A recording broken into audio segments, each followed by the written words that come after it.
আমাদের প্রত্যেকের মোবাইলে একটি জিমেল আইডি থাকে। ওই জিমেল আইডির মধ্যে আমরা একটা ফোন নাম্বার ইউজ করি। যখন আমরা কোনো থার্ড পার্টি ওয়েবসাইটে আমরা জিমেলটি লগ ইন করি, তখন আমাদের ফোন নাম্বারটি শো করে।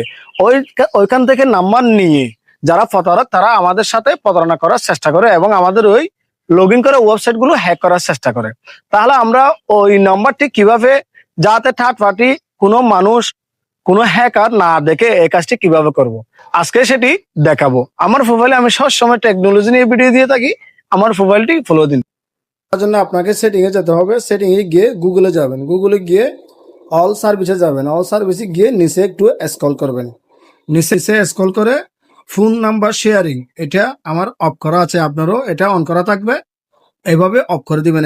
যখন অফ করে দিবেন, আপনার নাম্বারটি কোনো থার্ড পার্টি অ্যাপসে ইউজ করলেও আপনার নাম্বারটি শো করবে না। তখন আপনার সাথে কোনো ধরনের প্রতারণা এবং আপনার কোনো ওয়েবসাইট হ্যাক করতে পারবে না। এভাবে কাজটি করবেন। ধন্যবাদ সবাইকে।